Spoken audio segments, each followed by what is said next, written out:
Ya. Assalamualaikum warahmatullahi wabarakatuh.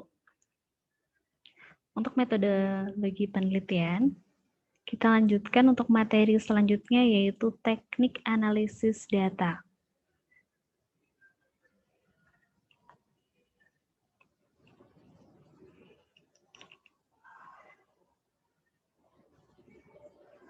Ya. Jadi setelah teman-teman nanti mendapatkan data yang sudah dikumpulkan melalui baik itu datanya data primer ya, menggunakan kuesioner atau kemudian datanya adalah data sekunder menggunakan laporan keuangan gitu, data-data dari laporan keuangan, maka untuk uji selanjutnya gitu di sini adalah di dalam analisis data kita harus ada 2 uji yang harus kita lakukan gitu. Yang pertama ada uji asumsi klasik. Jadi sebelum data itu kemudian kita lakukan uji hipotesis ya. Uji hipotesis itu untuk menguji apakah memang data yang kita teliti ini memang memiliki pengaruh atau tidak begitu. Tapi sebelum itu kita harus uji asumsi klasik terlebih dahulu. Kenapa sih harus ada uji asumsi klasik? Uji asumsi klasik ini menjadi uji awal gitu, menjadi prasyarat ceritanya begitu. Menjadi prasyarat ketika kita akan melakukan uji hipotesis. Nah, di dalam uji asumsi klasik yang biasanya digunakan itu pertama ada uji normalitas. Yang kedua ada uji heteroskedastisitas, ketiga ada uji multikolinearitas, dan yang keempat adalah uji autokorelasi. Dan uji autokorelasi ini hanya digunakan untuk data yang time series gitu, atau data yang dikumpulkan itu adalah time series, itu dari beberapa tahun begitu. Nah, kenapa sih harus ada uji normalitas? Uji normalitas di sini digunakan untuk mengetahui apakah data yang sudah teman-teman ambil gitu, data yang sudah teman-teman kumpulkan ini berdistribusi normal atau tidak. Nah, data yang baik itu data yang seperti apa? Data yang baik itu adalah data yang memiliki sebaran data ini mendekati nilai rata-ratanya. Artinya harus dipastikan bahwa data yang diterima atau yang diperoleh oleh teman-teman di sini adalah data yang secara hasilnya nilainya itu adalah agak seragam begitu. Maka nanti akan menjadi datanya berdistribusi normal. Tidak terjadi jarak yang jauh gitu. Misal kadang memang ada gitu kan, kita lihat gitu. Ini biasanya sering terjadinya adalah di data sekunder begitu. Variabel semisal pendapatan gitu. Ada yang mungkin mengisi pendapatannya dia adalah katakanlah 1 juta gitu. Ada yang kemudian mengisi pendapatannya itu adalah semisal 100 juta. Nah, itu kan sudah terjadi jarak yang sangat jauh begitu dari 1 juta ke 100 juta semisal begitu. Nah, maka bisa dipastikan kemungkinan datanya bisa tidak normal. Nah, biasanya untuk menguji atau untuk mengetahui data itu normal atau tidak, alat uji yang dilakukan atau metodenya bisa menggunakan Kolmogorov-Smirnov, bisa menggunakan analisis grafik, menggunakan metode signifikansi sekuensis dan kurtosis, dan Cherqui-Bera atau GB test. Nah, ini teman-teman tinggal pilih aja salah satu mana yang kemudian akan dipakai. Di sini saya contohkan saja, di sini hasil dari uji normalitas dengan metodenya adalah Kolmogorov-Smirnov. Maka hanya tabel ini ya biasanya nanti hasil SPSS itu banyak gitu kan, nggak hanya satu tabel, tapi yang diambil hanya tabel ini gitu. Di sini disampaikan bahwa N ini adalah jumlahnya gitu. Di sini jumlah datanya ada 82 dan nilai untuk signifikansinya ya gini di sini asim signifikansinya ini adalah 0,9. Nah, di sebelah sudah ada keterangannya bahwa data itu disebut berdistribusi normal itu ketika nilai signifikansi yang di tabel ini lebih besar daripada 0,05. Nah, sehingga bisa katakan bahwa data ini berdistribusi normal. Nah, itu salah satu contoh ya cara membaca hasil uji normalitas. Kemudian uji prasyarat yang kedua ada uji heteroskedastisitas. Nah, untuk apa uji heteroskedastisitas? Ini adalah untuk menguji gitu. Apakah ada ketidakkonsistenan ya data yang kemudian sudah diambil. Karena data yang baik itu apa sih? Data yang baik adalah data yang tidak mengandung heteroskedastisitas. Heteros bisa juga dari kata hetero ya, artinya itu kan macam-macam. Sedangkan data yang bagus itu adalah data yang memiliki nilai variabel, kesamaan nilai variabel, atau yang biasa disebut dengan homoskedastisitas. Nah, untuk menguji heteroskedastisitas ini pun sama, ada beberapa metode, yaitu ada analisis grafik, ada metode Glatzer, ada metode Park, ada metode White, dan ada metode Rang-Spelman. Nah, ini nanti tinggal pilih aja salah satu. Teman-teman mau pakai metode yang mana. Nah, di sini saya contohkan, ambilkan dari metode Glatzer. Nah, metode Glatzer hasilnya seperti ini, di mana di sini ada X1 ada X2, begitu kan ya. Nilai signifikansinya yang sudah saya kasih tanda merah ini, untuk X1 nilai signifikansinya adalah 0,059, sedangkan untuk yang X2-nya adalah 0,09. Nah, bisa dibaca atau dianalisis bahwasanya dengan hasil data yang seperti ini, dipastikan bahwa data tersebut tidak mengandung heteroskedastisitas karena nilainya lebih besar dari 0,05. Jadi nilai signifikansinya atau probability-nya ketika lebih besar dari 0,05 berarti data tidak mengandung heteroskedastisitas. Nah, ini berarti lolos untuk diuji ke tahap selanjutnya. Kemudian uji asumsi klasik, prasyarat yang ketiga adalah uji multikol. Nah, uji multikolinearitas ini adalah untuk menguji apakah model regresi yang terbentuk ada korelasi yang tinggi atau sempurna di antara variabel bebas. Nah, jadi semisal gini nih, ada X1, X2, X3, X4 gitu kan, contoh variabel bebasnya kan biasanya ada banyak gitu. Kita ingin menguji, jangan-jangan nih X1 malah mempengaruhi X2. Kan harusnya variabel bebas itu tidak boleh dipengaruhi gitu kan. Justru dia nanti yang akan mempengaruhi variabel dependennya atau variabel Y-nya gitu.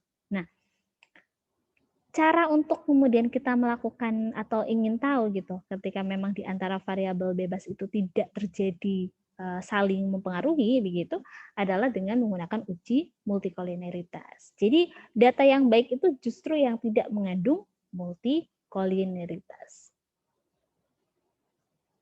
Untuk uji multikol ini juga ada beberapa metode. Di sini saya contohkan ketika uji multikolnya menggunakan metode VIF dan tolerance. Nah, nanti hasil SPSS-nya biasanya akan memunculkan nilai VIF gitu. Nah, data yang tidak mengandung multikol adalah ketika nilai VIF-nya ini kurang dari atau di bawah angka 10. Nah, seperti tabel ini di sini disampaikan bahwa media promosi digital atau online ini nilai VIF-nya adalah 1,937 dan viral marketing juga sama 1,937. Artinya ini bisa disimpulkan bahwa data ini tidak mengandung multikolinearitas karena nilai VIF-nya berada di bawah angka 10. Nah, selanjutnya kita ada uji autokorelasi. Nah, ini tadi saya sampaikan uji autokorelasi hanya digunakan untuk data observasi yang diuraikan menurut waktu atau time series. Jadi biasanya untuk teman-teman yang menggunakan data primer yang pakai kuesioner, maka uji asumsi klasiknya tidak perlu menggunakan uji autokorelasi. Jadi uji autokorelasi tidak perlu diikutkan. Tapi untuk teman-teman yang menggunakan laporan keuangan dengan syarat laporan keuangan yang dipakai ini adalah time series ya. Time series itu artinya semisal saya mau melakukan penelitian gitu di perusahaan manufaktur selama 5 tahun. Nah, artinya kan berarti kita mengambil data dari satu perusahaan itu, perusahaannya sama gitu, tapi dengan waktu yang berbeda, yaitu ada durasinya selama 5 tahun. Nah, itu kan time series artinya. Maka itu wajib menggunakan uji autokorelasi. Nah, biasanya metode yang digunakan ada Darwin-Watson, ada Lingrichs multiplier, atau Rantes. Nah, tinggal dipilih aja salah satu. Nah, ini saya contohkan kalau pakai Darwin-Watson. Jadi kalau pakai Darwin-Watson, di sini adalah apa namanya, kita nanti harus tahu dulu gitu kan nilai, atau ada tabel Darwin-Watson-nya juga gitu kan. Di sini ada beberapa ketentuan ya atau dasar di dalam pengambilan keputusan uji autokorelasi dengan Darwin-Watson. Yang pertama, jika D atau Darwin-Watson ini lebih kecil, ya nanti ada nilai DL, ya, atau lebih besar dari 4 min DL, maka hipotesis nol ditolak, yang berarti bahwa terdapat autokorelasi. Nah, jadi nanti kan kita akan menguji apa namanya data, keluarlah hasil SPSS. Nah, dari hasil SPSS itu biasanya ada nilai Darwin-Watson-nya. Ketika nilai Darwin-Watson dari hasil SPSS ini ternyata lebih kecil dari DL, atau lebih besar dari 4 min DL, maka hipotesis nolnya ditolak. Nah, atau yang kedua, jika Darwin-Watson ini terletak antara DU dan 4 min DU, maka hipotesis nol diterima, yang berarti adalah tidak ada autokorelasi. Nah, ini yang dipakai yang ini ya, nomor 2 gitu. Nilai Darwin-Watson-nya harus di antara DU dan 4 min DU. Dan terakhir, ketika nilai Darwin-Watson-nya justru berada antara DL dan DU, atau di antara 4 min DU dan 4 min DL, maka tidak menghasilkan kesimpulan yang pasti. Nah, oke, ini tidak ada tabelnya ya, ternyata.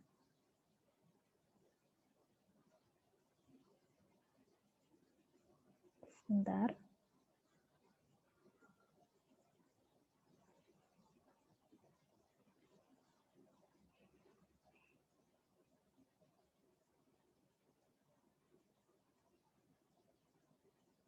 Tidak mau lanjut, saya stop share dulu.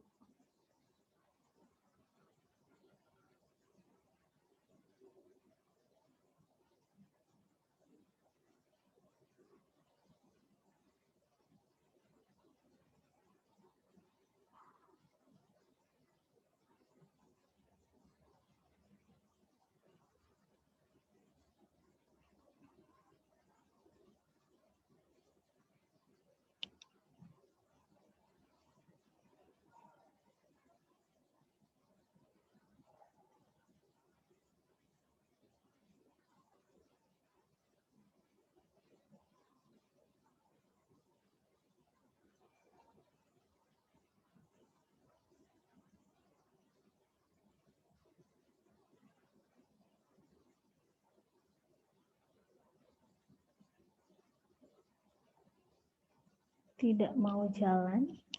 Sebentar.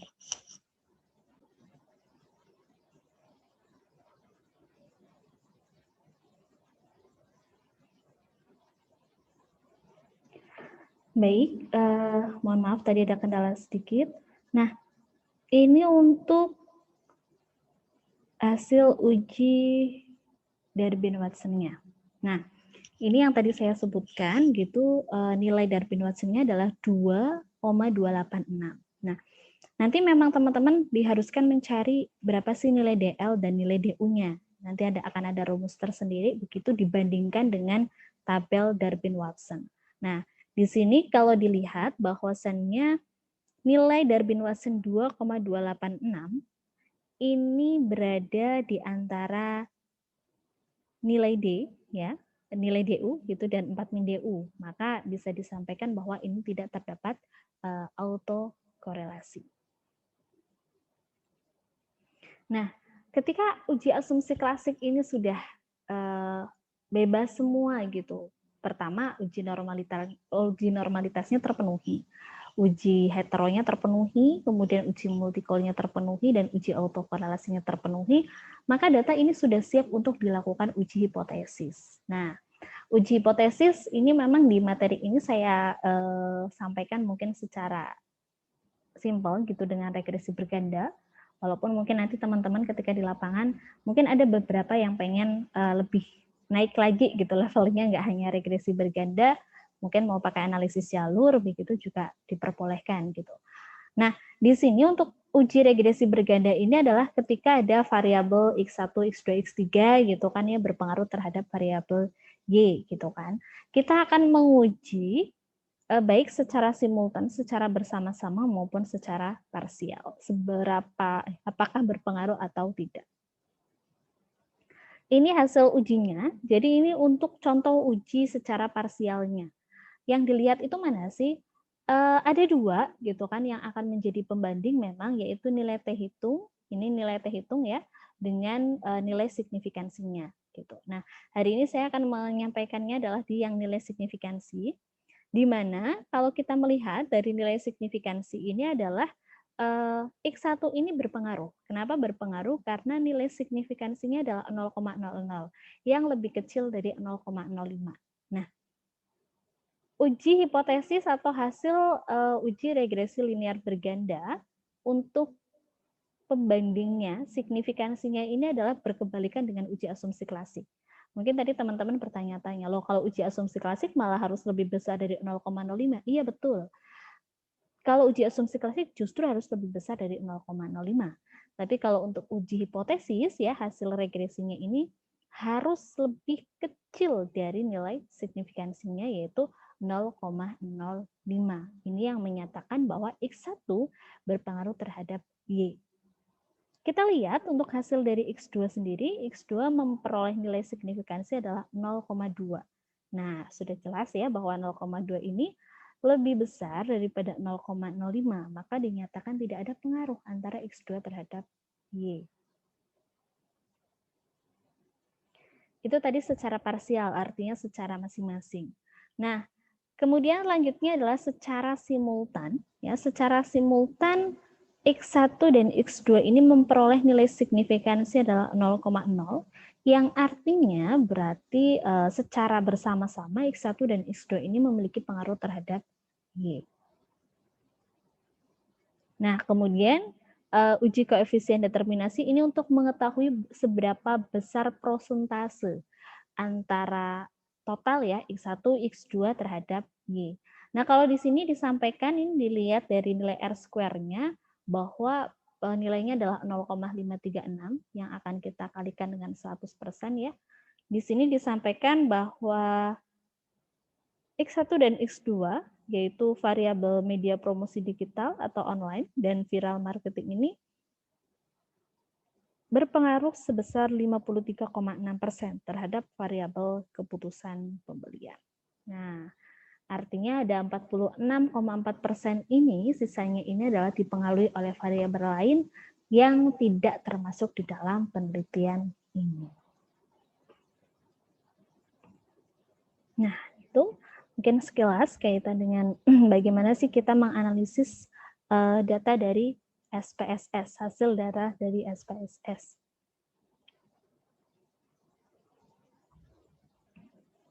Begitu saja untuk penjelasan dari saya. Nanti untuk lebih jelas kalau memang ada pertanyaan bisa disampaikan di grup WhatsApp ataupun di Google Classroom.